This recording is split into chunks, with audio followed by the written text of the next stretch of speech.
Hey, another 1980s news as reported by the New York Times. What's that song in Beetlejuice Beetlejuice? Okay. So one familiar haunting song scores a pivotal, we're not going to say what it is, scene in the Beetlejuice sequel. And while without having seen the film, you'd think this is a weird choice. I think it's maybe more perfect than Harry Belafonte's Deo in the first one, the 1988 movie. Yeah. And we're talking about the song MacArthur Park, MacArthur Park's melting in the dark. All the sweet green icing flowing down. I'm singing MacArthur Park. What? I was singing. What are you singing? I was humming along. Okay. Or I don't know what I was doing. I picture while I'm singing, you just have your cat by the tail. Wow. Look, I'm getting. I know my Feldman limitations. I wasn't singing. Someone left the. I almost said someone left the cat. Someone left the cake out in the rain. The cat out in the rain. And I don't think I can take it. I'm singing it so they don't mute it on YouTube. Because it took so long to bake it. And this is the funniest line, right? And I'll never have that recipe again. All right, whatever. Yeah, it's MacArthur Park. So it's there's only one recipe for cake. You can get another one. This song, I want to talk about this song. The whole song's ridiculous anyway. No, I know. Yeah. If that's the one point I'm stuck on, and yeah.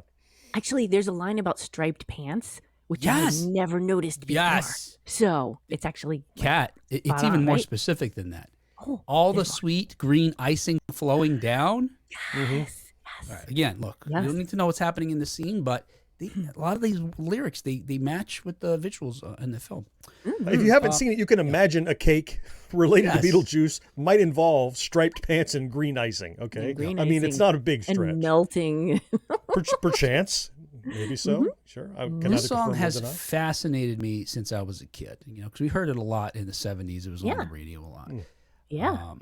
And I never really thought to look into it until it was a Beetlejuice, and suddenly I was like, wait, I gotta know. Yes. What is it, John? Well, you know why you heard it a lot? Because it's a DJ dump song. Right. This is one of those that is long enough that a disc jockey can put it on, run to the bathroom, cop a squat, wipe, zip up, and get back before it's over. Fit a smoke in probably too, yeah. Maybe so. Maybe so. That made it very popular. Therefore, you're going to hear it at least once per shift when the DJ needs a break. Wait, once per what? Shift. Oh, shift. Yeah. Shift. Per shift. Right.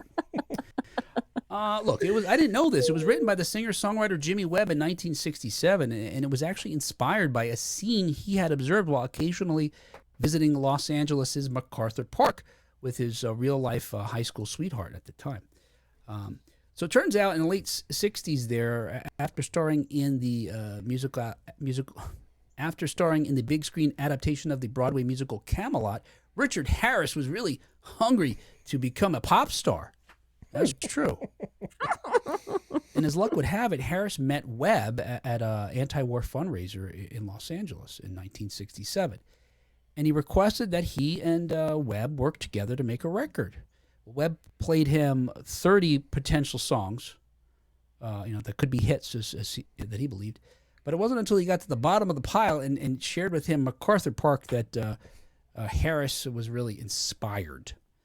And so in a booze-fueled session in December of 1967, the inexperienced singer, Harris, recorded the vocals. It's truer to saying that he sang because it's just really kind of talk singing, right? I mean, it's not rapping, but not rapping. I mean, it's on pitch. I mean, it never occurred to me like what a bad singer, but it also wasn't it's not a challenging range either. That song. And whether it was because of the alcohol or Harris's stubbornness, he consistently misnamed the park as MacArthur's.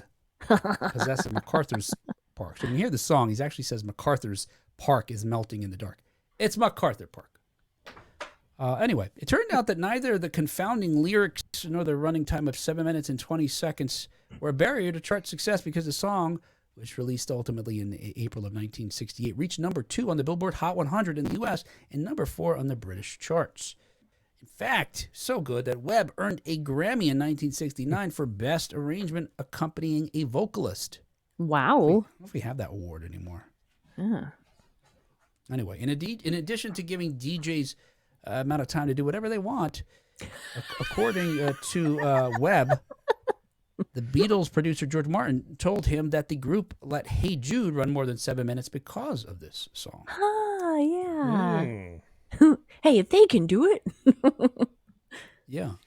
And as for the girl who inspired it, though Horton, sorry, I didn't say her name earlier. Though she broke Webb's heart at MacArthur Park in 1965 and went on to marry someone else, the relationship was short-lived, and she and Webb later lived together for 3 years. Now, if you're not familiar with the Harris version, you've probably heard the Donna Summer version because that was a more up. It wasn't upbeat in the sense that they changed the lyrics of the music. It just had a disco beat to it. It was shorter than the original version. Came out in the end of the 1970s, so nearly a decade later. And they actually played that version of the song during the credits. That's no big spoiler there.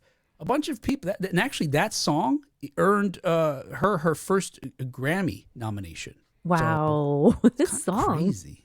It is crazy. Yeah, with the shorter one, there's no time to drop the kids at the pool. You've got to. Right. That's a regular song.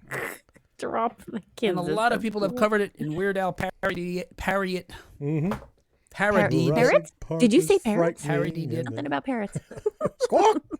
But so as a kid, I was always fascinated by this song because of that, I don't know, juxtaposition, I guess, of how the music to me really is a tearjerker. If it had no lyrics, the way the music is, the arrangement, it's really emotional. Very symphonic. Yeah, it is. Yeah, for sure. And it has a kind of melancholy to it, a wistfulness. Yeah. And it's structured musically in a way that most pop songs aren't. Like they've got some measures that are not, 4 on the floor. They throw in a kind of odd measure in there, here and there. And then like 2/3 of the way through, it like breaks into the really upbeat.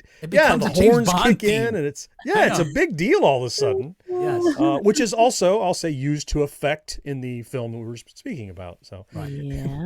it's not almost. They clearly edited the scenes to match those changes in the attitude of the song, and it works so well. Yeah.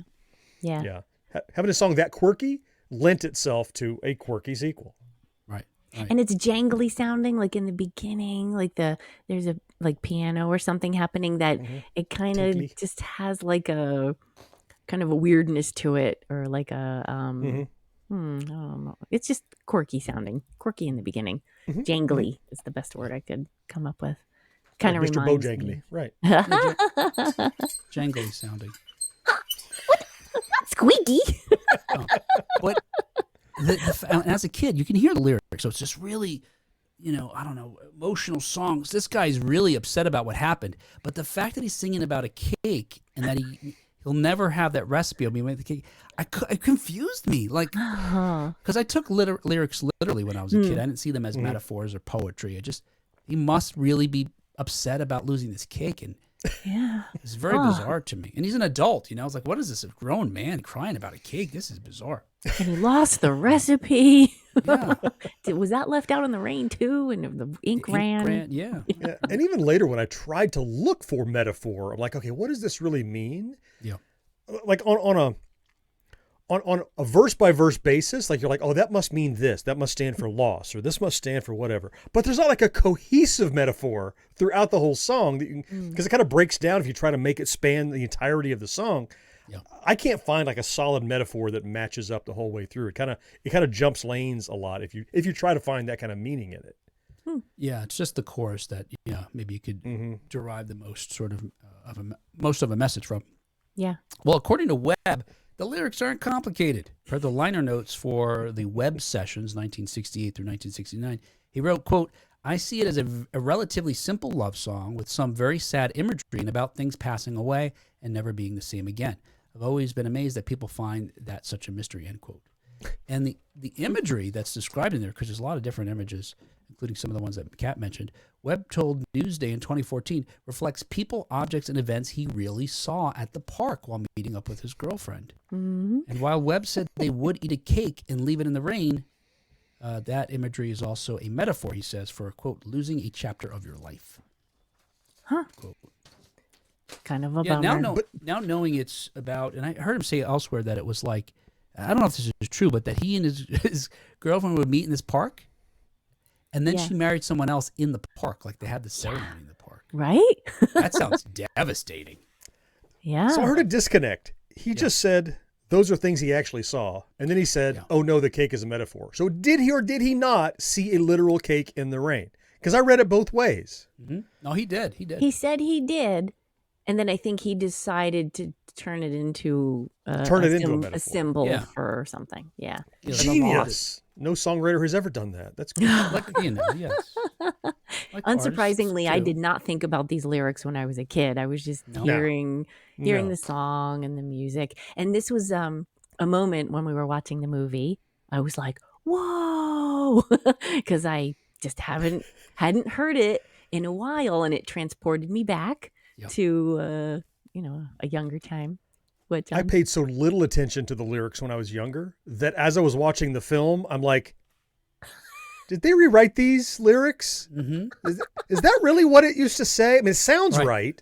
You know, and I was like second guessing my memory because I never like knew this song. I'm just like, that song is on, you know. And so I'm listening now, and because now they're actually syncing up imagery to some of the things they're saying, and like, is that really what he always said? And it is. Yeah, I thought the same thing. Some of it was too spot on. Mm-hmm. Like the green icing we mentioned. I was like, yep. And I was like, it sounds like Richard Harris. And I really thought, did they get a stand-in or an AI? Right. Because he's passed away years ago. Right. Yeah. That's so funny because I thought the same thing too. Yeah, like they just because he was tweaking the lyrics. Dumbledore and had to replace him, right? Because wasn't he in Harry Potter? You mentioned that earlier, right? He died after the first or second film. Yeah. BFG says, all I could hear was Weird Al during that scene. Yep. This is what, Jurassic Park, right? All the dinosaurs are running wild. Someone left T-Rex out of his pen or let him out. Yeah.